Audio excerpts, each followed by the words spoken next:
তাজিংডং বাংলাদেশের একটি পর্বতশৃঙ্গ। এই পর্বতশৃঙ্গটি বিজয় নামেও পরিচিত। সরকারিভাবে এটি বাংলাদেশের সর্বোচ্চ পর্বতশৃঙ্গ হিসাবে স্বীকৃত। এটি বাংলাদেশের দক্ষিণ পূর্বাঞ্চলীয় বান্দরবান জেলার রুমা উপজেলার সাইচল পর্বত সারিতে অবস্থিত।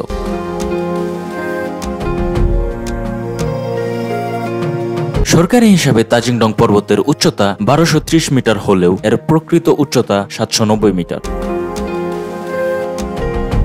পূর্বে কেওক্রাডংকে দেশের সর্বোচ্চ পর্বতশৃঙ্গ মনে করা হতো। আধুনিক গবেষণায় এই তথ্য ভুল প্রমাণিত হয়েছে। বর্তমানে বেসরকারি গবেষণায় সাকাহাফুং পর্বতকে বাংলাদেশের সর্বোচ্চ পর্বতশৃঙ্গ দাবি করা হয়, তবে এখনও সাকাহাফুং সরকারিভাবে স্বীকৃত নয়।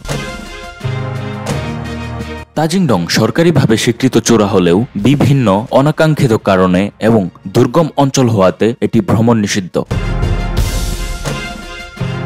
আমাদের এবারের অভিযান সরকারিভাবে স্বীকৃত বাংলাদেশের সর্বোচ্চ চূড়া তাজিংডং। সরকারিভাবে স্বীকৃত বাংলাদেশের সর্বোচ্চ চূড়া অভিযানে আপনাদের সবাইকে স্বাগতম।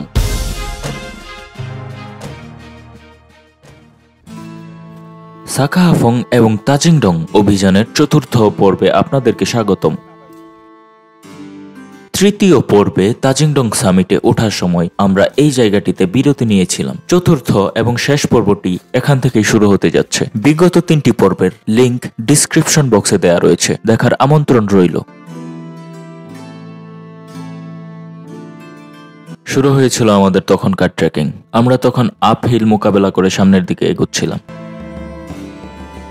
আমরা তখন হেঁটে যাচ্ছিলাম একটি সরু পাহাড়ি রাস্তা দিয়ে। এক পাশে আমাদের ছিল পাহাড়, অন্য পাশে ছিল খাদ। আমাদের আজকের ট্রেকিংটুকু তুলনামূলকভাবে সহজ হচ্ছে, কারণ গতকালকে রাত্রে আমরা ঘুমানোর যথেষ্ট সময় পেয়েছিলাম এবং আজকে যখন আমরা ট্রেকিং শুরু করি তখন আমাদের ব্যাগগুলো আমরা একটি পাহাড়ি পাড়ায় রেখে এসেছি, যার ফলে আমাদেরকে অতিরিক্ত ওজন ক্যারি করে উপরের দিকে উঠতে হচ্ছে না।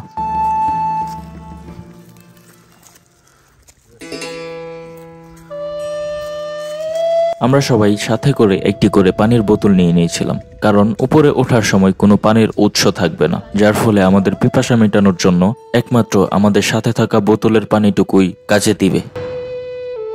আমরা উপরের দিকে উঠছিলাম আর যখন আশেপাশে তাকাচ্ছিলাম তখন শুধু দেখতে পাচ্ছিলাম উঁচু নিচু পাহাড়ের সারি, যা দেখতে খুবই মনোমুগ্ধকর ছিল। জনমানবহীন এই পাহাড়ের সৌন্দর্য উপভোগ করতে করতে আমরা সামনের দিকে এগোচ্ছিলাম আমাদের লক্ষ্যে। তাজিংডং পাহাড়ে ওঠার এই পথটুকুর সর্বশেষ যে অংশটুকু সেটি খুবই খাড়া ছিল এবং সেই পথটুকুই আমরা এই মুহূর্তে পার করছি। আমরা তখন তুলনামূলকভাবে যথেষ্ট উচ্চতায় অবস্থান করছিলাম, যার ফলে তুলনামূলকভাবে আশেপাশের যে অঞ্চলগুলো নিচু ছিল সেই অঞ্চলগুলো খুবই সুন্দরভাবে আমাদের চোখে ধরা দিচ্ছিল। এরকম চোখ ধাঁধানো সৌন্দর্যগুলো উপভোগ করতে করতে আমরা তখন অনেকটাই নিকটে চলে এসেছি তাজিংডং এর। তখন আমাদের চোখের সামনে একটি বাংলাদেশের পতাকা উঠছিল, যার মানে আমরা পৌঁছে গিয়েছি বাংলাদেশের সর্বোচ্চ পর্বতশৃঙ্গ তাজিংডং এ, যেটি সরকারিভাবে স্বীকৃত। তাজিংডং এর উপরে উঠে আমরা উপভোগ করতে পারলাম আকাশ ছোঁয়া প্রকৃতির মনোমুগ্ধকর দৃশ্যগুলো। আমি এই মুহূর্তে আছি বাংলাদেশের সর্বোচ্চ চূড়া অফিসিয়াল তাজিংডং এ। বাংলাদেশের সর্বোচ্চ চূড়া তাজিংডং সামিটে আমরা মোটামুটি খুব সকাল সকাল পাড়া থেকে বেরিয়ে খুব অল্প সময়ের মধ্যে রিচ করতে পেরেছি লোকেশনটা। স্থানীয় আদিবাসীদের ভাষায় তাজিং শব্দের অর্থ বড় এবং ডং শব্দের অর্থ পাহাড়। এই দুটি শব্দ থেকে তাজিংডং পর্বতের নামকরণ করা হয়েছে। সরকারিভাবে তাজিংডং পাহাড়কে বিজয় নামেও ডাকা হয় এবং এটাকে দেশের সর্বোচ্চ পর্বত বলে অফিসিয়ালি ঘোষণা দেওয়া হয়েছে।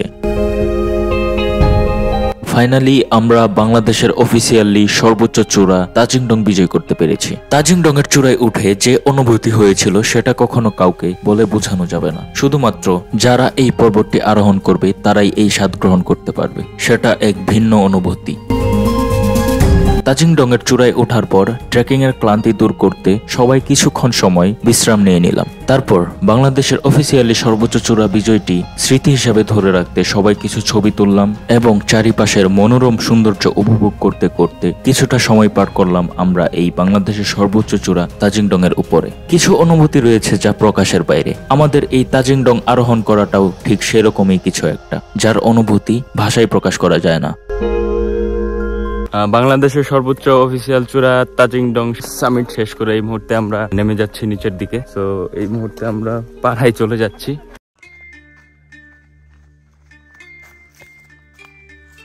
বাংলাদেশের সর্বোচ্চ চূড়া আরোহণের স্বাদ গ্রহণের পর এখন আমাদের ফেরার পালা। আমরা এখন নিচের দিকে নামা শুরু করেছি। এই মুহূর্তে আমাদের গন্তব্য, আমরা যে পাড়ায় রাত্রি যাপন করেছিলাম এবং আমাদের ব্যাগগুলো যে পাড়ায় রেখে এসেছিলাম সেই পাড়ায় ফিরে যাওয়া। সেখানে আমাদের জন্য সকালের নাস্তার ব্যবস্থা করা হচ্ছে। আমরা গিয়ে সেখানে আমরা সকালের নাস্তার পর্বটি সেরে নিব। এবড়ো থেবড়ো পাহাড়ি রাস্তায় সতর্কতার সাথে আমরা নিচের দিকে নামছি। খুব বেশি সতর্ক থাকতে হচ্ছে, কারণ ডাউনহিল নামার সময় পা স্লিপ করে নিচের দিকে পড়ে যাওয়ার সম্ভাবনা থাকে। কেউ যদি পা স্লিপ করে নিচের দিকে পড়ে যায় এবং কোনো দুর্ঘটনার শিকার হয়, তাহলে এই দুর্গম পাহাড়ে আমাদের জন্য চিকিৎসা সেবা পাওয়াটা খুবই কষ্টকর হবে।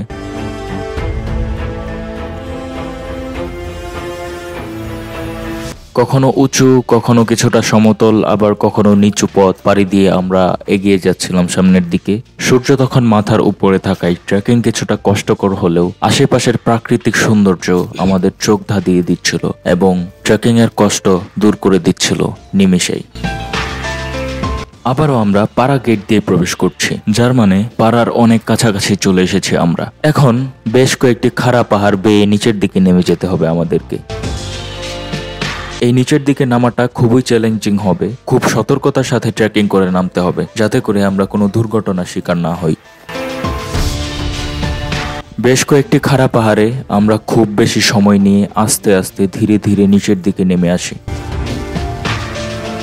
সতর্কতা অবলম্বনের জন্য আমাদের এই পাহাড়গুলো নিচের দিকে নামতে বেশ সময়ের প্রয়োজন হয়েছিল। অবশেষে আমরা পাড়ার খুব নিকটে চলে এসেছি। এই জায়গা থেকে পাড়ার সুন্দর একটি ভিউ পাওয়া যায়। এই সুন্দর পাহাড়ি পাড়াটি খুব বেশি বড় মনে হয়নি আমার কাছে। সব মিলিয়ে 10 থেকে 15টির মতো ঘর হবে এই পাড়াটিতে। প্রত্যেকটি ঘরই খুবই সুন্দর এবং পরিপাটি। পাড়াটিতে কিছু আধুনিক সুযোগ সুবিধাও পৌঁছে গিয়েছে, যেমন এই পাড়াটিতে সৌরবিদ্যুৎ ব্যবহার করা হয়। মোবাইল ফোনের নেটওয়ার্কও মোটামুটি এইখানে যথেষ্ট ভালো, যেটা কিনা বান্দরবনের এরকম গহীনের পাড়াগুলোর অনেকগুলোতেই পাওয়া যায় না। এই পাড়াটি বাংলাদেশের সর্বোচ্চ অফিসিয়াল চূড়া তাজিংডং এর খুবই নিকটবর্তী হওয়ার কারণে বর্তমানে অনেক ভ্রমণপ্রেমী ট্রেকাররাই তাজিংডং সামিটের বেস ক্যাম্প হিসাবে এই পাড়াটি ব্যবহার করে থাকেন। পূর্বে তাজিংডং সামিটের জন্য শেরকর পাড়া খুবই পরিচিত একটি ট্রেকিং রুট ছিল এবং তখন শেরকর পাড়াকেই তাজিংডং সামিটের বেস ক্যাম্প হিসেবে ব্যবহার করা হতো। যদিও সেটি এখনো করা হয়, তার পাশাপাশি এখন এই পাড়াটির রুট হয়ে তাজিংডং সামিট করার পরিচিত দিন দিন বেড়ে যাচ্ছে। আমরা পাড়াতে পৌঁছে ট্রেকিং এর ক্লান্তি দূর করার জন্য কিছুক্ষণ সময় বিশ্রাম নিয়ে নিলাম সবাই, এবং তার পরবর্তীতে আমাদের সকালের নাস্তা শেষ করে আমরা প্রস্তুত হচ্ছি আমাদের এই অভিযানের সর্বশেষ ট্রেকিং অংশটুকু ট্রেক করার জন্য।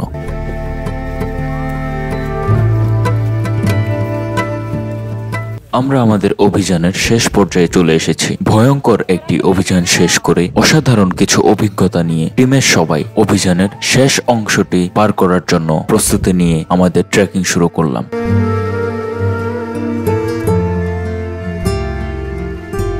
মনে রাখা ভালো, এখনো আমরা ভ্রমণ নিষিদ্ধ এলাকায় ভ্রমণ করছি। সামনের ট্রেকিং পথটুকু ভ্রমণ নিষিদ্ধ এলাকার অন্তর্ভুক্ত। বিভিন্ন সন্ত্রাসী গোষ্ঠীর উৎপাত এবং কিছু অনাকাঙ্ক্ষিত ঘটনা ঘটার জন্য এই অঞ্চলগুলো সাধারণ পর্যটকদের জন্য ভ্রমণ নিষেধ করে দেওয়া হয়েছে, যার ফলে সাধারণ পর্যটকরা এই অঞ্চলগুলোতে ভ্রমণ অধিকার পায় না।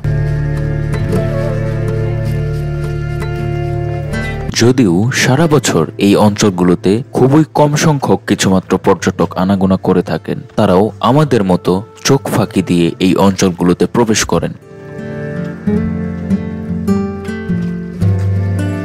এই অঞ্চলগুলো ভ্রমণে সবচেয়ে চ্যালেঞ্জিং বিষয় হলো এখানে চোখ ফাঁকি দিয়ে নিজেকে লুকিয়ে লুকিয়ে সামনের দিকে এগিয়ে যেতে হয়। কারো চোখে পড়া যাবে না, কারো চোখে পড়লেই রয়েছে বড় ধরনের বিপদের আশঙ্কা।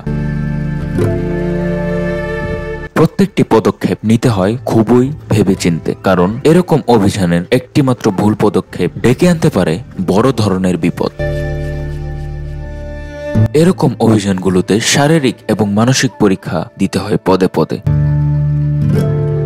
এরকম অভিযানগুলোতে সফল হওয়ার জন্য সঠিক সময়ে সঠিক সিদ্ধান্ত নেওয়াটা অনেক গুরুত্বপূর্ণ ভূমিকা পালন করে থাকে। সঠিক সময়ে সঠিক সিদ্ধান্ত নিতে না পারলে এরকম অভিযানগুলো বেশিরভাগ সময় বিফলে যায়। এখন আমরা যে ট্রেলটি দিয়ে হেঁটে যাচ্ছি, এই ট্রেলটি বান্দরবনে নতুন রাস্তা হওয়ার ফলে দিনের পর দিন জনপ্রিয় হয়ে উঠছে তাজিংডং সামিটের রুট হিসাবে। কারণ হিসেবে বলা যায়, নতুন রাস্তা হওয়ার ফলে কিছুটা রাস্তা গাড়ি দিয়ে এগিয়ে আসা যায় এবং গাড়ি দিয়ে এগিয়ে আসার ফলে অনেকটুকু ট্রেকিং কমে যায়, তাই এই ট্রেলটিতে পৌঁছানো অনেক সহজ হয়।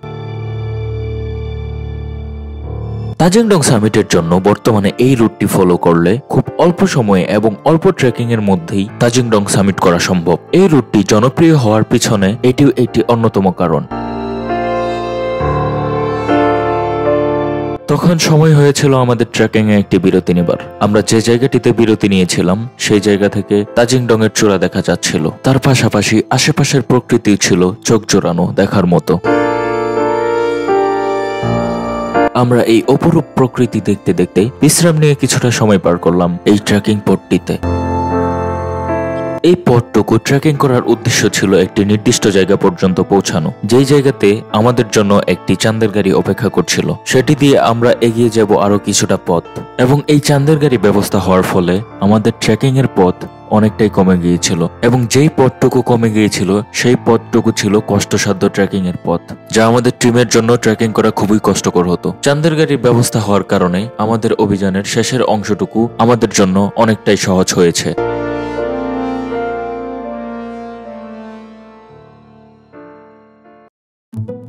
শুরু হলো আমাদের চাঁদের গাড়ি যাত্রা, এবং তার সাথে সাথে শুরু হয়েছিল আমাদের অভিযানের সেই দিনের সবচাইতে ভয়ঙ্কর অংশটুকু পার হওয়ার অভিযান।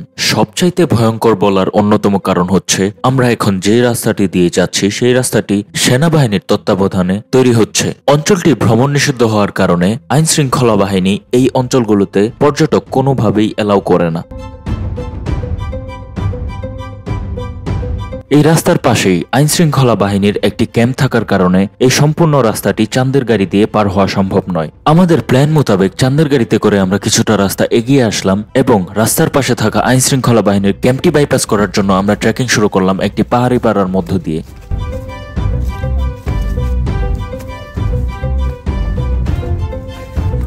এই মুহূর্তে ট্রেকিং করে যে স্থানটি অতিক্রম করছিলাম আমরা, এই স্থানটিতে ধরা পড়ে যাওয়ার সম্ভাবনা ছিল প্রকট। কেননা যে আইন শৃঙ্খলা বাহিনী ক্যাম্পের কথা বলছিলাম সেই ক্যাম্পটি এই জায়গা থেকে খুবই নিকটে ছিল। টিমের সবাই তখন ছিলাম খুবই সতর্ক, কারণ আমরা চাচ্ছিলাম না আমাদের অভিযানের একদম শেষ পর্যায়ে এসে কোনো প্রকার অনাকাঙ্ক্ষিত ঘটনার শিকার হই। তাছাড়াও এমনিতেই আমরা বাংলাদেশের আনঅফিসিয়াল সর্বোচ্চ চূড়া সাকাহাফং সামিট শেষ করে নামার সময় একটি অনাকাঙ্ক্ষিত ঘটনার কারণে আমাদের এই অভিযানের একটি দিন থেমে থাকতে হয়েছিল। তাই টিমের সবাই চাচ্ছিলাম যাতে করে তীরে এসে তরি না ডুবে। এই ট্রেকিং এর পথটিতে বিরতি নেওয়া খুবই রিস্কি হওয়ার কারণে বিরতি না নিয়েই আমরা ট্রেকিং করছিলাম। বিরতি না নিয়েও ট্রেকিং করে এই পথটুকু পার হতে আমাদের বেশ সময়ের প্রয়োজন হয়েছিল, কারণ তখনও বিগত দিনের ট্রেকিং এর ক্লান্তি ভর করেছিল আমাদের শরীরে। আশেপাশের প্রাকৃতিক অপরূপ নয়নাভিরাম সৌন্দর্যগুলো দেখতে দেখতে আমরা আমাদের এই অভিযানের সর্বশেষ অংশের ট্রেকিংটুকু শেষ করলাম। বাকি রাস্তাটুকু আমরা চাঁদের গাড়ি দিয়ে পার হব। আমাদের গন্তব্য হবে থানচি। এই মুহূর্তে আমরা রয়েছি থানচিতে। মারমা শব্দ থাইনচই বা বিশ্রামের স্থান থেকে থানচি নামটির উৎপত্তি। ধারণা করা হয় 1950 সালে বা তার পূর্বে নৌপথে চলাচলকালে যাত্রীগণ বিশ্রামের জন্য এ স্থানে থামতেন বলে থাইনচই নামে স্থানটি পরিচিত ছিল। পরে তা থানচি হিসেবে পরিচিতি লাভ করেছে। এই থানচি থেকে শুরু হয়েছিল বাংলাদেশের আনঅফিসিয়াল সর্বোচ্চ পর্বতশৃঙ্গ সাকাহাফং এবং অফিসিয়াল সর্বোচ্চ পর্বতশৃঙ্গ তাজিংডং অভিযানের মূল যাত্রাটি। একটি লোমহর্ষক রোমাঞ্চকর অভিযান শেষ করে অসাধারণ কিছু অভিজ্ঞতা নিয়ে আবারও আমরা ফিরে এসেছি এই থানচিতে। এবার বাড়ি ফেরার পালা। বাংলাদেশের আনঅফিসিয়াল সর্বোচ্চ পর্বতশৃঙ্গ সাকাহাফং এবং বাংলাদেশের অফিসিয়াল পর্বতশৃঙ্গ তাজিংডং অভিযানে সাথে থাকার জন্য ধন্যবাদ। সাঙ্গু নদী দেখতে দেখতে বিদায় নিচ্ছি সাকাহাফং তাজিংডং সিরিজ থেকে। পরবর্তীতে আবারও দেখা হবে নতুন কোনো অভিযানের নতুন কোনো ভিডিও নিয়ে। সাথেই থাকুন।